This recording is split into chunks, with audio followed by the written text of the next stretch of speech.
special live edition of the All Things Security podcast. I'm your host and face of ZKT USA, Joe Freed, and I'm joined by three special guests today. Why don't we go around the table and we'll introduce ourselves. Hi, my name is Manish Dalal. I'm president and founder of ZKT USA. My name is Imron Z9. I am the president of Imron Corporation. I'm Ken Larson, president of AllThingsSecurity. Okay, great. So we have our names and our titles, but let's give a little bit of history of the companies that we represent and what exactly we do. So ZKT is a global manufacturer of physical security solutions, which consists of access control panels, biometric readers, turnstiles, walk-through metal detectors, video surveillance solutions, and various types of software platforms. Right. Imron Corporation, we make software. Our flagship product is Unity IS. It is web-based software that talks to open architecture, access control hardware, as well as video management, as well as intrusion.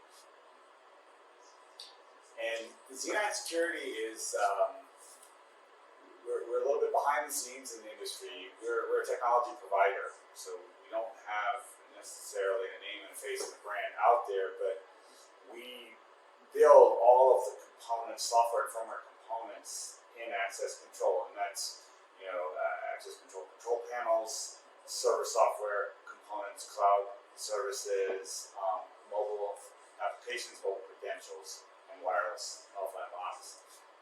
And so we work with companies to help create better security solutions, basically bringing hardware and software together.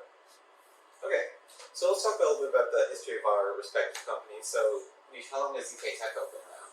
So ZKT is an 18-year-old company, and we started operations here in USA about 15 years ago. And we started from New Jersey and moved to Alpharetta, Georgia in 2019, where we have our security global headquarters, and we have the experience center, sales, pre-sales, post-sales supports. We have warehouse, and we ship and service products and our customers from this location here in Alpharetta, Georgia. This is an ISO 9001 certified facility, and we have 41 ZKers who come every day and motivated to support our customers. Okay, Imran, a little bit of history of the Imran Corporation. So we've been in business for 25 years. Started out developing software to some of the larger access control manufacturers. We allowed them to private label our software. So companies like Bosch, Stanley, Open Options, Access Insight. In 2003, we expanded our business model. We started selling our own brand to system integrators, and we expanded that. A little bit of history of Z9. Z9, well, I've been in the industry for my whole career. Z9 as an entity and as a company started about 11 years ago when we started to really first build our own. I got my start working on other people's systems, and that's how I learned the industry. And about 11 years ago is when we started to build our own controller firmware and components and start to license those. Okay, so let's talk about how maybe the industry has changed over the years. Have you seen any big change in the demands of customers between when you started 20 or so years ago versus now? Manish?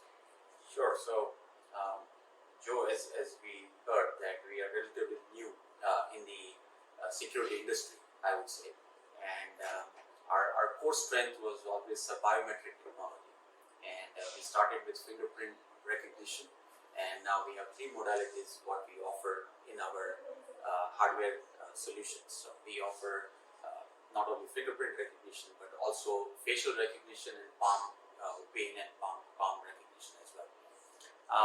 So we introduced our first access control panels in 2014, and we were quite new in this market, but we quickly adopted because of our hardware background and the huge channel what we have worldwide, and because of our time attendance products and workforce management terminals.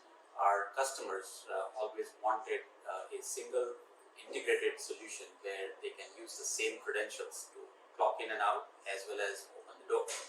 And we started with the standalone biometric readers, and then we introduced our access control panels with our access control software, and we started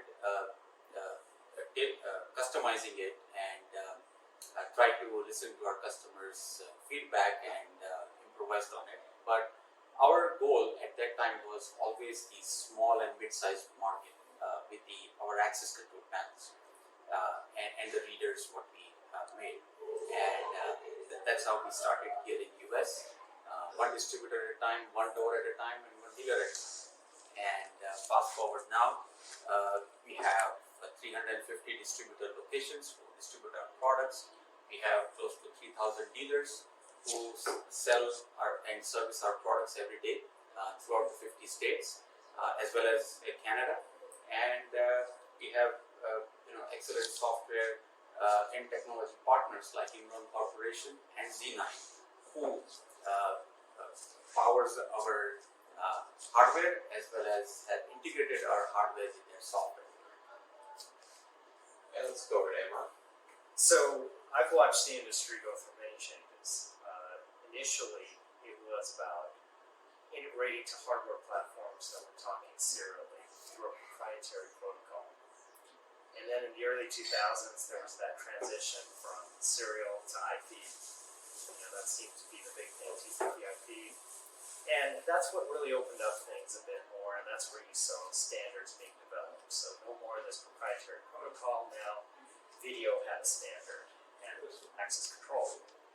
And I think that's really helped evolve our industry. For us, it's about making our software talk to as many open architecture platforms as possible, because we believe that the more hardware platforms or the variety of hardware platforms that our software can communicate to, the more likely we'll be able to provide a solution to a customer. Right, so sort of rewinding, a decade to what, starting off building controller firmware and software solutions. Things are still kind of very much in the wired, weekend store access. Even though we see things on the horizon, there's such a long time between when people start talking about it and you start really seeing it. So, I mean, even cloud, people have been talking about that for a long time, but it's a trend you're aware of, but it's still growing. I mean, we're still not really there as an industry. So, I mean, I'd say, we've seen a transition towards more openness, more open architecture, more standards, OSDP, for example. We're also seeing a lot there's a lot of demand for wireless and offline locks, mobile and Bluetooth credentials, and of course, cloud. Yeah, so Ken, I'm glad you mentioned cloud because that kind of segues nicely to my next question. One thing that we're adopting now at ZKT is having a cloud solution for both our small medium business line and our enterprise level line. Can you talk about how more customers are demanding now cloud and security as a service? Yeah, Okay, so I think cloud has been around for a while. It didn't really take off until the pandemic hit us. I think that's what allowed people's minds to shift and recognize that, hey, we can do all of this remotely. And the cloud facilitates that. And so we've seen an acceleration. About 5 years ago, we made the transition to convert our Windows on-prem software to a web-based product that could be deployed either on-prem or in the cloud. We still have customers who want that air-gap solution, so they'll never go to the cloud. But for about 90% of our customers, they are in the cloud, and they love it. They love the fact that they can use their mobile phone. A lot of millennials, mobile phone is everything. So to be able to control and monitor your site from a mobile phone is gold. Right, I was going to say, like mobile solutions, that we try to get the mobile phone to talk to the on-prem, it requires all this firewall and stuff, and it's really hard to do that in a secure way. Everyone expects my phone, I've got this app, and it's talking to the thing, and I don't have to worry about it, right? So, yeah, we've definitely seen that as well. And as far as, I think another thing that's really driving things towards the cloud is, as mobile credentials get more adopted, it's the provisioning and issuing of mobile credentials fundamentally involves the cloud, because they're going to have to make their way to the phone, and that's how they're going to get there. So, in a a sense, access control some portion of access control has to be in the cloud for that to happen seamlessly.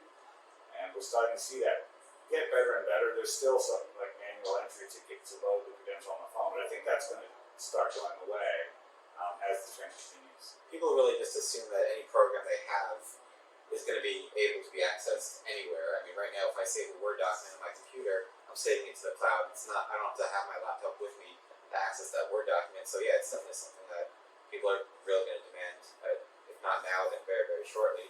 So I just want to add something on the cloud solution. So yes, there was always a demand for the clouds, and there were companies who had their softwares and talking to the hardware in the cloud. So management, as you said, Imron, definitely that was one of the things. But I think the other thing was about the cyber security aspect of it, and also in our case, Joe, because of we store biometric data inside the panels, and saving the biometric credentials in the cloud is another issue which needs to be addressed as far as privacy concerns are there. So we are thinking about, not thinking about actually, we have made progress and worked on a solution where we call it a hybrid model, where we store the data inside the hardware in the network, and then we back it up, the data in the cloud, but again, which it's securely encrypted and cannot be compromised and cannot be accessed. Mobile credentials, yes, that is definitely the way of, and we are seeing the cell phone companies adopting to the having the credentials stored in their wallets in the phone, so that every provider of mobile credentials don't have to have their own app and generate the separate credentials and all those things. So I think that standardization is taking place, and we just had a call with last week with the largest cell phone manufacturer, and they were open to having our credentials stored in the wallet instead of having it on the inside the app and all that. But again, their main concern was the security, and how do you do that. The other thing is with the pandemic, and now with the change in the way people go to the office. It's not like every day people go to the office now. Yeah, it's so dynamic, it's so flexible, and the access control rules have to be like tailored and changed every day and every minute. And that's why, as Imran said, that the administrator, if they can do it from the cell phone and make people open the doors when they want it.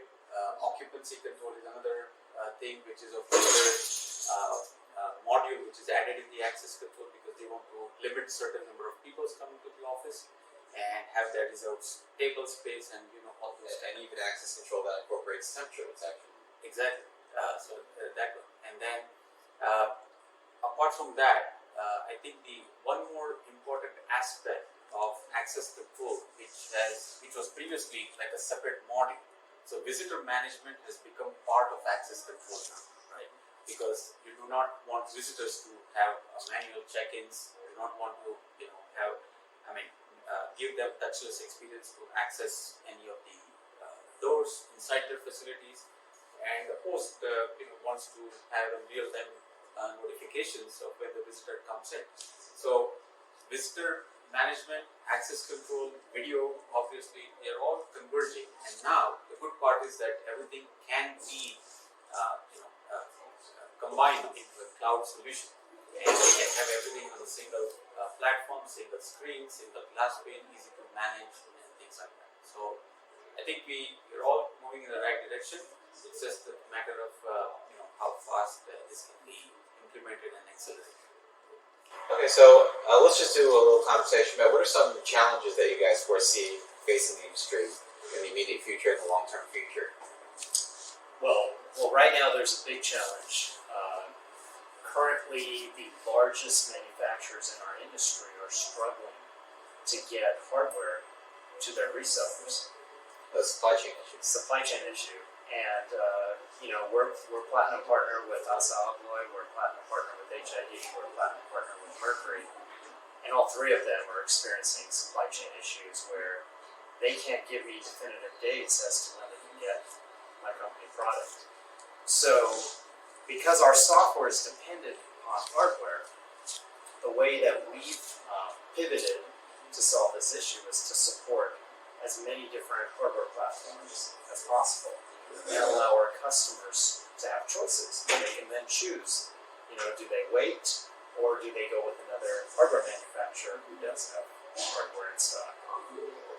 Right. Well, yeah. I mean, I think that the supply chain issues have really put into a bright light, a spotlight, the dependencies, the single point dependencies for various proprietary technologies. I mean, our industry is, by and large, very proprietary. To link up software platform A with hardware B is a big effort and a big commitment. And so there's a lot of cases where software companies have only a limited range of hardware to choose from, and then to pivot to another platform can be it's big investment, time consuming. And so, we've sort of seen this from the point of view of a software and service provider and use it as motivation to create standards and SDKs and protocols around interoperability so that we can accelerate companies' ability to diversify the hardware they support. And we work very closely with Imron, and I think the first platform we were able to get him to integrate took him 2 months. The second one was 2 weeks, and the third one was 2 days. And that's no exaggeration, right? And that's when you are standardizing. That's the kind of benefits you get. And in an industry where it's normally like nine months or something for a normal, typical full integration of a proprietary system that has not necessarily been designed for ease of integration by the software companies. I agree with both Imran and Ken. So, as far as ZK Teco is concerned, fortunately we had a future, I would say, insight into this, and we spread out our manufacturing, and we have a global supply chain now in 3 countries. So we are able to, supply the products, the hardware, what our customers want. Apart from that, as Ken mentioned, it's about the interoperability of the various hardware platforms with all the different softwares which are out in the market. I know it is a very common thing to say about open standards with the big suppliers of the access control panels and readers, what they have, but actually there's nothing open about it. It's proprietary protocol which you have to follow, or the SDK which you have to use to integrate with that. So and you need permission. And we need permission for that. So I don't know how it is called open standard, but anyway, we are a big proponent of that, and I think there are various groups within our industry who is trying to develop something like, for example, PSIA was able to do something about it, but it didn't, it has not expanded the way it should be. OSTP, at least, it's a good first step on as far as the readers are concerned. That now the readers are universal, and you can have a two-way communication between the host hardware and the reader. So that's a good first step. However, with all this modern technology, OSTP over TCP/IP is the need of the hour, or need for the future, I would say, because 485. Yes, you can do certain things, but there will be limitation with the amount of data which needs to go back and forth between the host and the host hardware and software. And the last thing is, it's all about the security and privacy concerns when it comes to biometrics. So those needs to be addressed, and we have to make sure that those are again, if we have like common standards for that as well, and all this, with the help of Security Risk Association, SIA, and the UNAP committee, we are trying to come up with a standard for biometric security and privacy. Okay, thanks everyone for joining, and let's go around the room and just give our contact info. How can people do a little bit more research? We'll start with Imran. You can get more information from our website at imron.com, imron.com.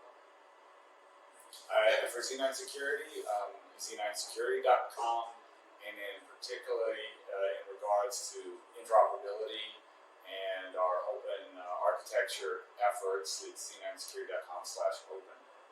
And for ZK Techo, you can visit our website at zktechousa.com. That's zktechousa.com. You can also email me at joe.f like Frank at zktechousa.com. All right, thanks everyone for joining me, and we'll see you next time. Thanks. Thank you.